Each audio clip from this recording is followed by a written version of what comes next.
বাংলাদেশে কোনো মৌলবাদী দল এখানে ক্ষমতায় আসবে তার কোনো সম্ভাবনা নাই। বাংলাদেশের 52 বছরের ইতিহাসে দেখা গেছে যে কখনোই কোনো মৌলবাদী দল তারা ক্ষমতায় আসতে পারেনি, বরঞ্চ তাদের যে শক্তি সেই শক্তি দিন দিন ক্ষীয়মান হয়ে এসেছে। আমাদের সঙ্গে মৌলবাদের কোনো সম্পর্ক নেই। আমরা ধর্মীয় স্বাধীনতায় বিশ্বাস করি, আমরা ধর্মান্ধতায় বিশ্বাস করি না। আমরা বিশ্বাস করি যে ধর্মটা যার যার, কিন্তু উৎসব সবার এবং এই রাষ্ট্র সবার। এবং যে কথা উনি বলেছেন যে ধর্ম যার যার, উৎসব সবার। আমি আমার শৈশবে আমি এই পূজা মণ্ডপের নাটকও করেছি। আমি আমার শৈশবে আমার বন্ধু বান্ধবদের সঙ্গে নিয়ে আমি বিজয়ের আনন্দ উপভোগ করেছি। এটা আমার শৈশব কৈশোর, আমার যে চেতনা, সেই চেতনার মধ্যে আমি এটাকে লালন করি। ঠিক একইভাবে আমার দলও সে একই কথা বিশ্বাস করে, যেখানে আমরা সকল বর্ণ ধর্ম তাদের অধিকারকে রক্ষা করে এবং সমস্ত ধর্মের মানুষদেরকে অধিকার রক্ষা করে আমরা অবশ্যই এখানে একটা অসাম্প্রদায়িক বাংলাদেশ নির্মাণ করব, জনগণের বাংলাদেশ নির্মাণ করব, অধিকার রক্ষার বাংলাদেশ নির্মাণ করব। দেবী দুর্গার আবির্ভাব হয়েছিল অসত্যকে পরাজিত করবার জন্য, তার আবির্ভাব হয়েছিল অসুন্দরের বিরুদ্ধে সুন্দরকে প্রতিষ্ঠা করবার জন্য, অন্যায়ের বিরুদ্ধে যুদ্ধ করবার জন্য।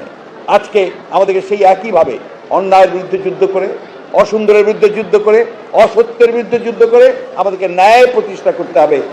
রাজনীতি কিন্তু রাজনীতি, এটা কিন্তু আপনার ঠিক ওই গীতা বাইবেলের সঙ্গে সম্পর্ক নেই, কনসেপ্টের সঙ্গে সম্পর্ক। রাজনীতিতে অনেক কিছু থাকে যে কতগুলো আপনার প্রয়োজন অনুযায়ী আপনাকে সেগুলো পরিবর্তন করতে হয়।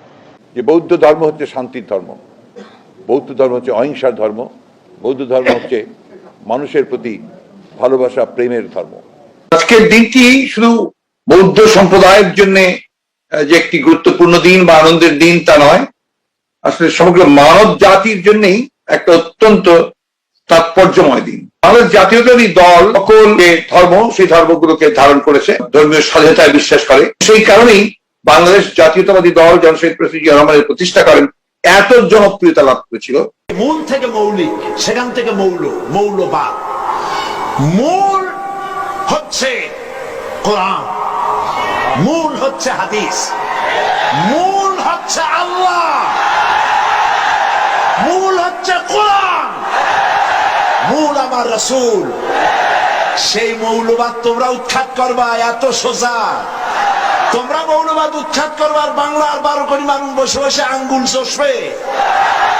আপনি কোরআন এবং সুন্নাহ প্রত্যেকটা মৌলিক বিষয়, নামাজ, রোজা, হজ, যাকাত, আপনার ইসলামিক বিধিবিধানগুলা, ফরজ, ওয়াজিব, সুন্নাত, মুস্তাহাব আপনি মেনে চলেন। বুঝে হোক বা না বুঝে হোক আপনি মেনে চলেন। এই যে আপনি বুঝে হোক বা না বুঝে হোক মেনে চলছেন, এইটাকে সেকুলাররা বলে এটা হচ্ছে মৌলবাদী কনসেপ্ট। কথা কি বুঝতে পারছেন? কারণ আপনি বিজ্ঞান, যুক্তি, দর্শন দিয়ে এগুলো যাচাই করতে যাচ্ছেন না। আল্লাহ বলেছেন, রাসূল বলেছেন, মেনে নিয়েছি, ব্যাস। সামি'না ওয়া আতা'না, শুনলাম এবং মেনে নিলাম। এই কনসেপ্টটা হচ্ছে আল্লাহর দেয়া কনসেপ্ট। এইটা যখন আপনি বাস্তবে আমল করতে যাবেন, তখন কাফের, ফাসেক, জালেম, মুশরিক, মুনাফিক এবং মুরতাদ, ইসলামের শত্রু যারা আছে সবাই বলবে এই কনসেপ্টটা হচ্ছে মৌলবাদী কনসেপ্ট। মৌলবাদীরা কোনোদিন ক্ষমতা আসে নাই, আসার সম্ভাবনা নাই। আমি ফখরুল সাহেবকে বলবো, আপনি মৌলবাদী হিসাবে মৌলবাদী বলে কাকে মিন করতে চান? কে মৌলবাদী? হিন্দু মৌলবাদী, খ্রিস্টান মৌলবাদী, বৌদ্ধ মৌলবাদী, না মুসলিম মৌলবাদী? ইসলামী মৌলবাদ জিন্দাবাদ, জিন্দাবাদ। আমরা ইসলামী মৌলবাদ বিশ্বাসী। আমি মুসলমান, আমার মূল ঠিক আছে। আমি মূলকে বাদ দিয়ে রাজনীতি করতে পারি না। 93% মুসলমানদের দেশে ইসলামী মূল্যবোধকে বাদ দিয়ে, ইসলামী মূল্যবোধকে বাদ দিয়ে কেউ কোনদিন রাজনীতি করতে পারে নাই, পারবে না ইনশাআল্লাহ। কাজে আপনি যে স্বপ্ন দেখাচ্ছেন মৌলবাদের ক্ষমতা আসবে না, আসে নাই, সম্ভাবনা নাই। আর আমি উল্টো দেখছি, ইনশাআল্লাহ আগামী বাংলাদেশ ইসলামী মৌলবাদের বাংলাদেশ, আগামী বাংলাদেশ কোরআন সুন্নাহর বাংলাদেশ, আগামী বাংলাদেশ এদেশের স্বাধীনতাবাদী মানুষের বাংলাদেশ। মুসলিমদের মৌলবাদী বলা হয়, আসলে এই মৌলবাদী শব্দটার অর্থ কি? আবিধানিক অর্থে মৌলবাদী হলো সেই ব্যক্তি যে একটা নির্দিষ্ট বিষয় অথবা ক্ষেত্রের মূল নীতিকে কঠোরভাবে অনুসরণ করে।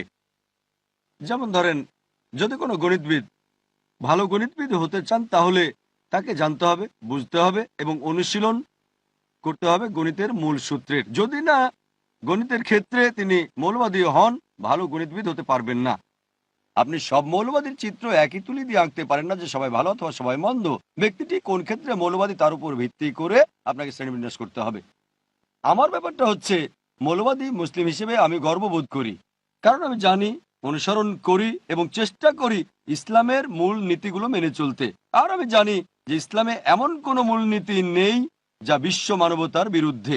হয়তো ইসলামের কিছু মূলনীতি থাকতে পারে যা কোনো অমুসলিমের কাছে মানবতা বিরুদ্ধ মনে হতে পারে, কিন্তু আমরা যখন তাদের কাছে পটভূমি ব্যাখ্যা করি যে ইসলামে কেন এইসব মূলনীতি আছে, কারণ এবং এর পেছনের যুক্তি আর পরিসংখ্যান দেখায়, এমন কোনো মানুষ নেই যে নিরপেক্ষ যে ইসলামের মাত্র একটা মূলনীতি দেখাতে পারে যা মানবতা বিরুদ্ধ।